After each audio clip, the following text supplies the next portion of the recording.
ಸಿಗಂದೂರಿನಲ್ಲಿ ಆಗಿರುವಂತಹ ಒಂದು ಘಟನೆ, ಬ್ರಾಹ್ಮಣ ಸಮುದಾಯದ ಬಗ್ಗೆ ಹೊನ್ನಾವರದ ಬಳಿ ನಡೆದಂತಹ ಒಂದು ಕಾರ್ಯಕ್ರಮದಲ್ಲಿ ಸಿಗಂದೂರು ಧರ್ಮದರ್ಶಿ ರಾಮಪ್ಪ ಅವಹೇಳನಕಾರಿಯಾಗಿ ಅವಾಚ್ಯ ಶಬ್ದಗಳಿಂದ ನಿಂದಿಸಿದ್ದಾರೆ ಅನ್ನುವಂಥ ವಿಷಯ ಈಗ ಬ್ರಾಹ್ಮಣ ಸಮುದಾಯದ ಕೆಂಗಣ್ಣಿಗೆ ಗುರಿಯಾಗಿದೆ. ಬಹಳ ಮುಖ್ಯವಾಗಿ ರಾಮಪ್ಪ ವಿರುದ್ಧ ಬ್ರಾಹ್ಮಣ ಮಹಾಸಭಾದ ಮಾಜಿ ನಿರ್ದೇಶಕ ರಾಘವೇಂದ್ರ ಭಟ್ ಆಕ್ರೋಶವನ್ನು ವ್ಯಕ್ತಪಡಿಸಿದ್ದಾರೆ. ಕೆಟ್ಟ ಪದ ಬಳಕೆಗೆ ಬ್ರಾಹ್ಮಣ ಸಮುದಾಯ ಬಹಳ ದೊಡ್ಡ ಮಟ್ಟದಲ್ಲಿ ತೀವ್ರವಾಗಿ ಅಸಮಾಧಾನವನ್ನು ಹೊರಹಾಕಿದೆ, ಆಕ್ರೋಶವನ್ನು ಹೊರಹಾಕಿದೆ.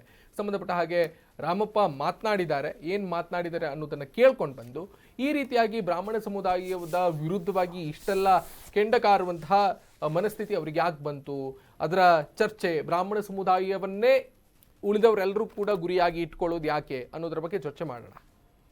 ಹವನಗಳು ಏನೇನು ಬೇಕು ಆ ಸಿದ್ಧ ಆಂಜನೇಯನ ಸನ್ನಿಧಾನದಲ್ಲಿ ಈಗಾಗಲೇ ಮಾಡಿ ಮುಗಿಸಿಬಿಟ್ಟಿದ್ದೀನಿ. ಯಾರು ಶೂದ್ರ ವರ್ಗದವರು ಅಥವಾ ಬ್ರಾಹ್ಮಣ ವರ್ಗದವರು ಮುಂಡೆ ಮಕ್ಕಳಕ್ಕೂ ಮಾಡೋಕ್ಕಾಗಿಲ್ಲ, ಹೊಸದಾಗಿ ಹೇಳ್ತೇನೆ.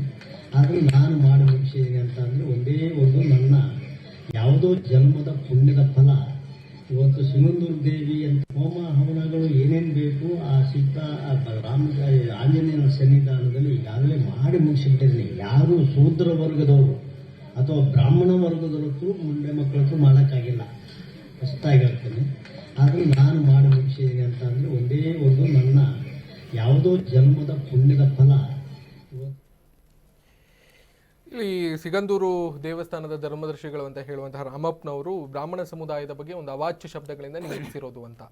ಸೊ ಈ ಹಿಂದೆ ಎಲ್ಲ ಒಂದು ಪದ್ಧತಿ ಇತ್ತು, ಬ್ರಾಹ್ಮಣ ಕೆಳವರ್ಗ ಮೇಲ್ವರ್ಗ ಆ ಥರದ್ದೆಲ್ಲ ನಡೀತಾ ಇತ್ತು ಅನ್ನುವಂತಹ ಲೆಕ್ಕಾಚಾರ ಇತ್ತು. ಈಗ ಈ ಧರ್ಮದರ್ಶಿ ಅನ್ನುವಂತಹ ಪಟ್ಟವನ್ನು ಹೊಂದ್ಕೊಂಡಿರುವಂತಹ ರಾಮಪ್ಪನವರು ಈ ರೀತಿಯಾಗಿ ಅವಾಚ್ಯ ಶಬ್ದಗಳು, ಸೊಂಟದ ಕೆಳಗಿನ ಭಾಷೆಯಲ್ಲಿ ಮಾತನಾಡಿರೋದು ಅಷ್ಟು ಸಮಂಜಸ. ಸಿಗಂದೂರಿಗೆ ಯಾವುದೋ ಶಾಪ ತಟ್ಟದಂಗಿದೆ.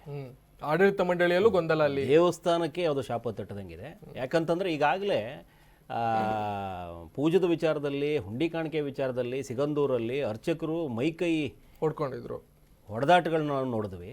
ತುಂಬ ದೊಡ್ಡ ಮಟ್ಟದ ಅಸಹ್ಯ ಆಗಿತ್ತು ಅವತ್ತು, ತುಂಬ ದೊಡ್ಡ ಮಟ್ಟದ. ಯಾಕಂದರೆ ಮುಜರಾಯಿ ಇಲಾಖೆ ಸೇರಿದ್ರೂ ಕೂಡ ಸಿಗಂದೂರು ಮೇಲ್ಗಡೆ ಒಂದಷ್ಟು ಭಕ್ತರ ದಂಡೆ ಇದೆ. ಅಲ್ಲಿ ತುಂಬ ದೊಡ್ಡ ಶಕ್ತಿ ಕೇಂದ್ರ ಅದು. ಸಿಗಂದೂರಿಗೆ ಒಂದಷ್ಟು ಇತಿಹಾಸ ಇದೆ. ಅಲ್ಲಿ ತಾಯಿಯ ವಿಚಾರದಲ್ಲಿ ತುಂಬ ದೊಡ್ಡ ಮಟ್ಟದ ಭಕ್ತಗಣ ಅಲ್ಲಿ ಸೇರುತ್ತೆ. ಆದರೆ ಇವರು ನಡ್ಕೊಳ್ಳುವಂಥ ರೀತಿ, ಅಲ್ಲಿ ಬ್ರಾಹ್ಮಣರು ಕೂಡ ಅಲ್ಲಿ ಏನು ಪೂಜೆಗೆ ನೇಮಕ್ಕೆ ಏನು ನೇಮಿಸಿದ್ದಾರೆ ಅವ್ರುಗಳು ನಡ್ಕೊಳ್ಳುವಂಥ ರೀತಿಯಲ್ಲಿ ಅವರ ಹಣಭಾಗತನ, ಅವರ ವ್ಯವಹಾರದ ಹಪಾಹಪಿ ಇವೆಲ್ಲ ನೋಡ್ತಾ ಇದ್ರೆ ಒಂದಷ್ಟು ಜನಕ್ಕೆ ಅಲ್ಲಿ ಹೇವರಿಕೆ ತಂದಿರುವಂಥದ್ದು. ಅದನ್ನೆಲ್ಲವನ್ನು ಗಮನದಲ್ಲಿಟ್ಕೊಂಡು ಈತ ಮಾತಾಡಿದ್ದೇ ಇದ್ರೂ ಕೂಡ ನಾನೊಬ್ಬ OBC ಹಿಂದುಳಿದ ವರ್ಗದಿಂದ ಬಂದವನು ಧರ್ಮದರ್ಶಿಯಾಗಿದ್ದೀನಿ, ಅವ್ರಿಗೆ ಅದನ್ನು ತಡ್ಕೊಳಕ್ ಆಗ್ತಾ ಇಲ್ಲ ಅನ್ನುವಂಥ ಮಾತನ್ನ ಆತ ಆಡಿದ್ರು ಕೂಡ ಭಾಷೆ ಸರಿ ಇಲ್ಲ. ಇಲ್ಲಿ ನಾವು ಖಂಡಿಸಬೇಕಾಗಿದ್ದೇನು ಅಂತಂದ್ರೆ, ಅಲ್ಲಿ ಯಾರು ಏನೇ ನಡೆದಿರಲಿ, ನೀನು ಕೂತಿರುವಂತ ಸ್ಥಳ ಧರ್ಮದರ್ಶಿ, ದೇವಸ್ಥಾನದ ಧರ್ಮದರ್ಶಿಯಾಗಿ ನಿಮ್ಮ ಭಾಷೆ ಸರಿ ಇಲ್ಲ ಅಂತಂದ್ರೆ ಅಲ್ಲಿ ನೀವು ಆ ಸ್ಥಳಕ್ಕೆ, ಆ ಪದವಿಗೆ, ಆ ಗದ್ದುಗೆಗೆ ನೀನು ಅರ್ಹನಲ್ಲ. ಹಿಂದುತ್ವದ ಅಡಿಯಲ್ಲಿ ಒಂದಷ್ಟು ದೇವರ ಜಪ ತಪಗಳ ಮಧ್ಯದಲ್ಲಿ ಈ ಧರ್ಮದರ್ಶಿ ಅನ್ನುವಂಥ ಒಂದು ಹುದ್ದೆ ಸೃಷ್ಟಿಯಾಗಿದೆ. ಇದು ಆಡಳಿತ ಮುಕ್ತೇಸರ.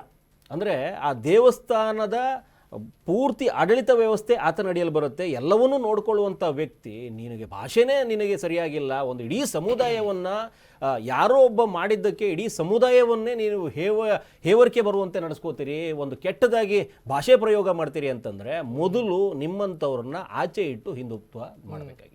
ಈ ಹಿಂದುತ್ವಕ್ಕೆ ಏನಾದರೂ ಕೆಟ್ಟ ಹೆಸರು ತರ್ತಾ ಇದ್ದಿದ್ರೆ ಇಂಥ ಬಾಯಿ ಚಪ್ಪಲದವರಿಂದ ಮಾತ್ರ ಸಾಧ್ಯ. ಎಷ್ಟೋ ಘಟನೆಗಳು ನೋಡಿದ್ದೀವಿ ನಾವು. ಧರ್ಮಾಧಾರಿತವಾಗಿ ಮಾತಾಡಬೇಕಾದ್ರೆ ನಾವು ಎಲ್ಲವನ್ನೂ ಹೇಳ್ತೀವಿ. ಅನ್ಯ ಧರ್ಮದ ಮೇಲೆ ನಿಮ್ಮ ದ್ವೇಷ ಅಥವಾ ನಿಮ್ಮ ಪ್ರಯೋಗ ಮಾಡುವ ಮೊದಲು ನಮ್ಮ ಧರ್ಮದ ಶ್ರೇಷ್ಠತೆಯನ್ನು ಹೇಳ್ಕೊಳ್ಳಿ ಅಂತ ನಾವು ಹೇಳ್ತೀವಿ.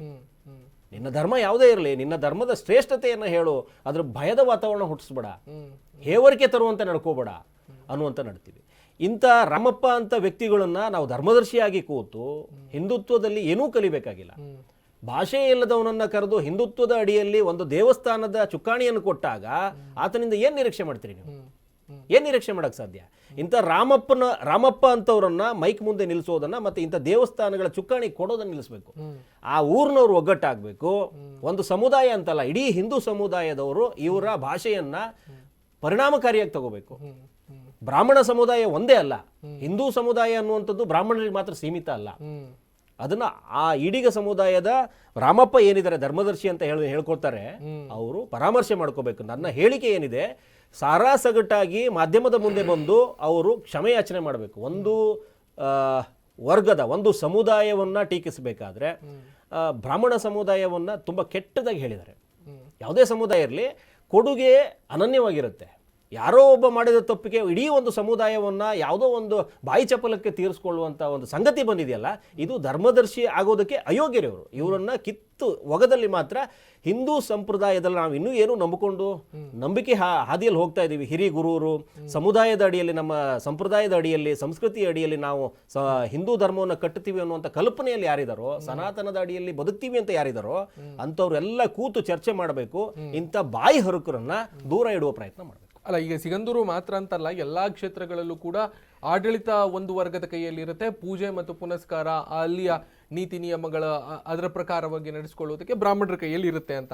ಇವರಿಬ್ಬರ ನಡುವೆಯಲ್ಲಿ ಜಗಳ ಇರೋ ಕಾರಣಕ್ಕೋಸ್ಕರವಾಗಿ ದೇವಸ್ಥಾನಗಳಿಗೆ ಕಳಂಕ ಬರುವುದು, ಮತ್ತೆ ಇನ್ನೊಂದು ಧರ್ಮಕ್ಕೆ, ನೀವೀಗ ಅಲ್ಲೇ ಉಲ್ಲೇಖಿಸಿದ ಹಾಗೆ ಇನ್ನೊಂದು ಧರ್ಮಕ್ಕೆ ಅದು ಒಂದು ಕೆಟ್ಟ ಪ್ರಚಾರ ಮಾಡೋದಕ್ಕೆ ಒಂದು ಅವಕಾಶ ಸಿಕ್ಕಂಗೆ ಆಗುತ್ತೆ ಅನ್ನೋದು ಇಲ್ಲಿ ಮುಖ್ಯವಾಗಿ ಕಾಣಿಸುತ್ತೆ ಅಂತ. ಇಂಥದನ್ನ ಯಾರು ಪ್ರಚಾರ ಮಾಡ್ತಾರೆ ಹೇಳಿ? ನಿನ್ನ ಧರ್ಮದ ಬಗ್ಗೆ ನಿನಗೇ ಒಂದು ನಿನ್ನ ಧರ್ಮದ ಒಳಗಡೆ ಬರುವಂಥ ಒಂದು ಸಮುದಾಯದ ಬಗ್ಗೆ ನಿಮಗೇ ಗೌರವ ಇಲ್ಲ. ಯಾರೋ ಒಬ್ಬ ಮಾಡಿದ ತಪ್ಪಿಗೆ ನೀವು ಅವರ ಇಡೀ ಸಮುದಾಯವನ್ನು ಹೇವರಿಕೆ ಬರುವಂತೆ ನಡೆಸ್ಕೊಂಡು ಮಾತಿನ ಚಪಲಕ್ಕೆ ಬಳಸ್ಕೋತೀರಿ ಅಂತಂದ್ರೆ ಅನ್ಯ ಧರ್ಮೀಯರು ನೋಡ್ತಾ ಇರಲ್ವಾ? ಅನ್ಯ ಧರ್ಮೀಯರು ಇದನ್ನ ಪೋಸ್ಟ್ ಮಾಡ್ಕೊಂಡು ಹೋಗಲ್ವಾ? ನೀವೇ ಅದಕ್ಕೊಂದು ದಾರಿ ಮಾಡ್ಕೊಟ್ಟಂಗಾಗಿಲ್ವಾ? ಯಾವುದೋ ಒಬ್ಬ ಇವತ್ತು ಸಾಮಾಜಿಕ ಜಾಲತಾಣದಲ್ಲಿ ಅವಿತು ಕುಳಿತು ಧರ್ಮದ ವಿರೋಧಿ ಚಟುವಟಿಕೆ ಮಾಡುವಂಥವನಿಗೆ ನೀವೇ ಒಂದು ದಾರಿ ಮಾಡಿ ಕೊಟ್ಟಂಗಾಯ್ತಲ್ಲ. ಮತ್ತೆ ನೀವು ಯಾವ ಸನಾತನ ಉಳಿಸುವ ಕಾರ್ಯ ಮಾಡ್ದಂಗಾಯ್ತು? ನೀವು ಯಾವ ಧರ್ಮ ಉಳಿಸುವ ಕಾರ್ಯ ಮಾಡ್ದಂಗಾಯ್ತು? ದೇವಸ್ಥಾನದ ಧರ್ಮದರ್ಶಿಯ ಚುಕ್ಕಾಣಿ ಹಿಡಿದ ಗಳಿಗೆಯಿಂದ ನೀವು ಮಾಡಿರೋ ಕಾರ್ಯಗಳೇನು? ನೀವು ಮಾಡಬೇಕಾಗಿದ್ದೇನು? ನೀವು ಮಾಡ್ತಾ ಇರೋದೇನು?